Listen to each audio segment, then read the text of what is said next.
Ooh, this is the big one. This is probably one of my favorite tier list ideas since the creation of these tier list series. So we're going to be ranking perks. This is going to be another one of those tier lists where we don't have any good graphics because, believe it or not, there are basically no graphics in this game related to perks. You have like reperk and perk up icons, perk caches, I guess. But for the individual perks, there's really nothing. So we're just gonna have text. But hopefully you can imagine with me here the reality of these things. So let's talk about how we're ranking them. F tier is just terrible perks, something you should basically never use. Kind of like durability or impact. We'll get to that in a bit. S tier is tough because typically in the past videos, I have ranked S tier items as stuff that can do it all, but perks can't really do that. So what I'm going to be doing is basically like best in its class. So I'm going to start off with the most obvious, just so that things can get interesting here. Crit rating and crit damage is pretty much, not always, but pretty much always the best damage output you can get.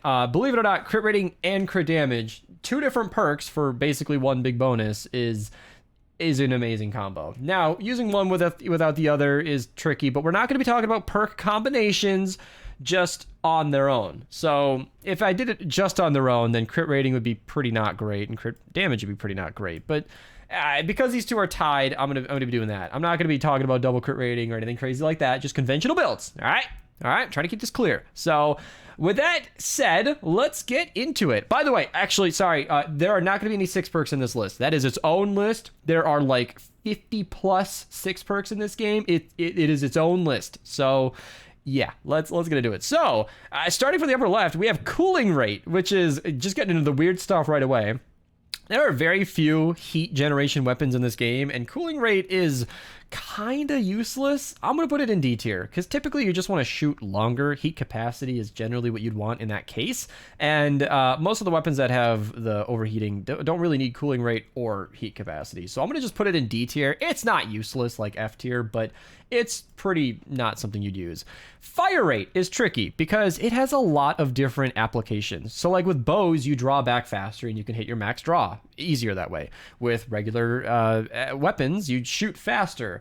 Now, typically shooting faster is good, but you chew through your ammo more and it doesn't increase your damage at all. So I'll put it in A tier because it's a very versatile perk, very good to use, but it doesn't really add more damage. Like your total damage output increases, but you'll just be reloading more often, chewing through your ammo. It's not real damage. And that's where I'm going to put the damage perk as well. Because of the way that damage stacks in Fortnite, that 30% damage output is rarely actual damage. Like 30% is really more like 15 after all the layered stuff. So like I did in-game testing with the Silent Spectre and the damage perk only added 15% real damage output. So it's universally good. Damage will always make your gun do more, but it's not S tier, you know what I mean?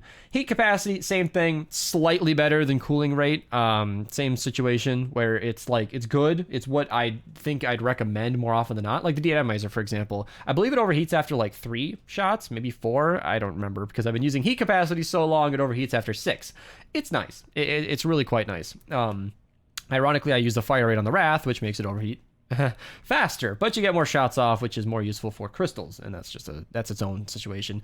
Attack speed is funny because S tier is where I want to put this. I feel like it's always useful for melees. I said it's funny because to me Luna is why it's up here, but I feel like swinging faster with a melee is always preferred, and a lot of times you get this tricky thing where you want crit rating and crit damage to make your melee useful. Double damage is good, it's good, but it's not as much.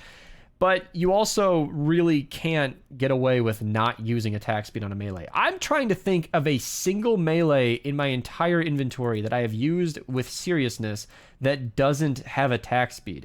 And I'm not just talking about Luna builds. I mean, like, this Ravager is not intended to be used with Luna at all, with the crit build, and it has attack speed. I can't think of a single time where a melee could really get away with that. Now, your splitter builds can be a little different, but you're using the heavy attack, so it's a little different. It's an edge case. It counts. It's a melee without attack speed, but realistically, you are using attack speed every single time you're using a melee. So for me, that makes it easily an S tier. In fact, probably the most S tier, because you're not using crit rating, crit damage every time, but you are using attack speed nearly every time. Attack speed, or I'm sorry, life leech is a perk that I wish I could put in S tier, because I feel like it's such a great concept. Getting health from damage dealt is such a basic good thing to have, but it's not that much health, and it's usually at the cost of a damage perk, and it's rarely critical to a build. There's so many good healing items in the game to consider. I'm going to put it in B tier because I don't think it gets used that often, but it's totally not a useless perk. Every once in a while, you'll see somebody running Life Leech, but I feel like in that extra perk slot, in fact, let me pull the game back up just to explain. Let me go to a regular weapon like the Farmer's Glory. So what you get is a situation where you can run crit rating or crit damage or both, but you can never do that and attack speed. You see, there's an always annoying thing where attack speed is always where the crit perks are. But then you have this awkward middle perk. This middle perk is where we're going to be talking about some other perks later on, but Life Leech is nice. A little bit of health gain is good, but I'll just take the extra damage. I'd rather just kill what's in front of me than heal myself. I mean, you got coconuts and campfires and healing pads and all these other things, and there's also Arlene Iza, which is a support perk where you don't even need to reperk your weapon, so Life Leech just doesn't get used as much. All right, heavy attack, energy efficiency. I'm going to put that in D tier because it is only specifically useful in some specific weapon builds. It's the thing you need when you need it, but never else. It's not a general perk that you'd use. So it's, you know, A tier if you're using a build that requires it, but I'll bump it up to C tier just because of that. Like, it's useful sometimes, but usually completely forgotten about. So it depends on your use case. Same thing with armor. A truly F tier. I don't believe you ever need armor at all. I'm going to keep it there even, but I understand that sometimes some builds you can be super tanky, but I'm not sure that that ever, like, I feel like tankiness can come from Bomb Squad Kyle, Iza, all the healing stuff I mentioned prior. It's not something that you put on your weapon typically. I think of like triple armor barons where, like, well, it's not the weapon you're using, you're just holding it to be invincible. Impact. I'm a hater of impact. I always have been. A lot of people like it because you can stun and stagger a mini boss, and I can understand, or not a mini boss, like a smasher or something, and I can understand that that's kind of useful in like endurance, for example. But in the regular game, I have seldom seen a situation where stopping an enemy in its tracks is like worth a perk, because you're not really stopping it, you're just stunning it temporarily. And not only are you stunning it temporarily, but you're taking longer to kill it because you're not doing more damage. So impact is almost always at the cost of a damage perk or crit rating or crit damage, or it's just not something I've ever really valued, and I've argued with people who do value it, and I am not convinced. So I'm going to keep it there. You can argue with me down below, but yeah. Damage miss and bosses, easy A tier, because it's not what you need every single time. I'm not going to put it S tier, but when you can't use one of the others coming up, damage, slowed and snared, or afflicted, this is kind of a good fallback. So it's kind of like a plan B for S tier. So I'm going to put it in A tier because it's really good, but it's not, I'll even put it above damage because it does more damage. Well, but it's only to miss monster bosses, which are usually the only enemies that need it. Typically, if you're a high enough level player, you don't even really need the damage perk. Things are going to die regardless. So yeah, that's where I'm putting that. So damage, slowed, snared, and afflicted is something I want to get to next because it's similar. Damage to Sunsager Frozen, by the way, this is so specific and so rarely used. I'm actually putting it in D tier. This is super hard to activate and very rarely worth it. Damage to afflicted and slowed and snared is tricky because I kind of want to put slowed and snared lower, but for reasons that might be unfair, let me explain. So this is a 45% bonus after your first shot. If you're doing a situation like an SMG versus a mini boss, sustained fire rate on one target, this is the highest damage bonus you're going to get. It's better than crit rating and crit damage. However, it is damage. Like I said, it doesn't stack as well as crits do. Crits multiply, which is a lot more useful. And it requires you to have a 6 perk that matches. And that's where it's tricky because Affliction is a great 6 perk. I just realized that spelled wrong. I'm sorry, Archer. I had to point it out. 6 perks. So Affliction is a really, really good 6 perk. It's a lot of extra damage. So if you're using damage to Afflicted, your 6 perk's going to be kicking ass. And Slowed and Snared, it only slows enemies down by 30%, and it does no extra damage from the 6 perk. I'm sorry, Awari, but Affliction, yeah. So I'm going to put Slowed and Snared lower, because if you're using damage to Slowed and Snared, you're doing less overall. It means you have the Slowed and Snared 6 perk. And that's just my opinion. If you disagree with that, I understand. These are both S tier 45% bonuses after the first mullet. But yeah. Anyway, elements, I want to put them all in S tier because are you kidding me? They're elements. Physical is kind of B tier, and then energy is not in here. Yeah, A tier. So let me explain this. Elemental, water, nature, fire is really, really good because when you're running 4X missions, which is the only time this matters, honestly, these are where the enemies are high enough level to be a challenge. You will typically have information about that. So if you are loading up a 4-player mission, not in Stonewood, let's go to the big boy missions, like the 160 we were running earlier. Right now I'm recording this in a nature season. This will change throughout the year, but right now we have lightning storms in every single mission. So for present time, fire OBS here, right? But a lot of these missions will change between water, fire, nature, and it really just depends on what season you're. I'm sorry, Wally, but it's true. I'm gonna have to turn that off. I'm sorry. I'm gonna pause the video just briefly to open up my channel points page. I record these during streams, and sometimes this just does not make any sense. Let's yeah, disable that for now. Anyway, you get a specific element. So knowing what element you're up against is really good because nature will do 100% of its damage to water, fire will do 100% to nature, and then water will do that damage to fire. The reason I'm putting energy lower is because energy is always doing 75% to those elements. So energy is kind of a nerf. Have you ever wondered why mythic weapons are locked to energy and physical? It's to nerf their overpoweredness. And physical is super strong against physical targets, but really not great against elementals. It has a place in this game. It's very useful sometimes, and that's why I'm putting it in B tier. Like, it's really good some of the time, very rarely. And I recommend nature, fire, water copies of everything. I actually recommend getting 3 of all of your favorite weapons. So there is no one best of these. It's just use one of these always. So yeah. Mag size. I am actually putting this in S tier for a lot of reasons. Mag size, giving you more bullets in the magazine up front, is always a good thing to have. And for specific cases like shotguns, what happens is the reload time on shotguns is dependent on how many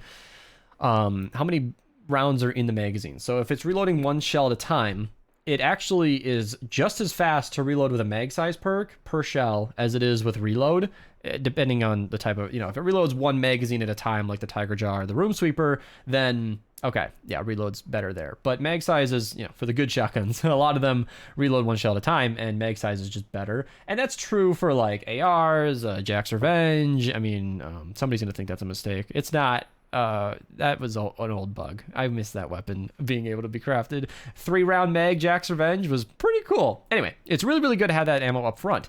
And something you might not know or have ever really thought about, but if you're shooting 75% more bullets, the amount of time you're spending shooting directly counterbalances the amount of time you get reloading. So this reloads 75% faster, and in mag size, you're just shooting 75% longer. So they're pretty much equal in most scenarios. Plus, reload speeds are integral to bows. So initially I was gonna put mag size on top, but like these are interchangeable. I think for most ARs, SMGs, you typically want mag size. I prefer a little bit of a slower reload, especially if you're using Chaos Agent, but reload speed is also insanely good. I have just as many weapons set to reload because you just want to get the mag, out, in, back into the action.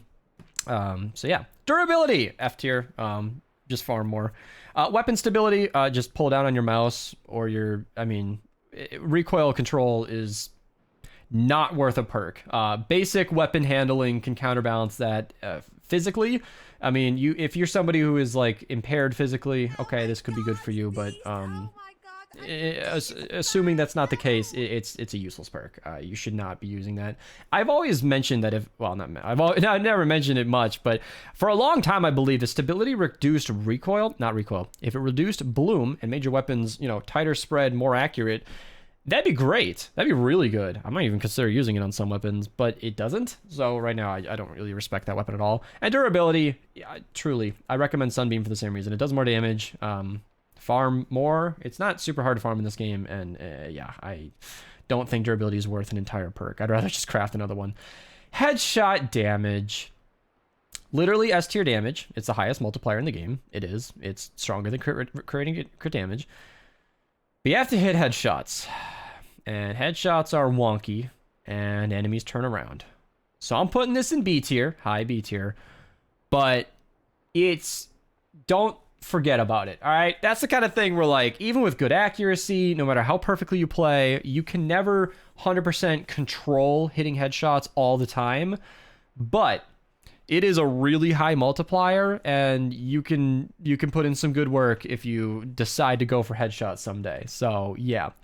Movement speed. I want to put it S tier because I'm a Baron fanboy, but like, you would never want to put movement speed on a weapon you're actually doing damage with. So like, it's kind of F tier for general use, but anybody who has a triple Baron, like triple movement speed Baron, knows how good it is.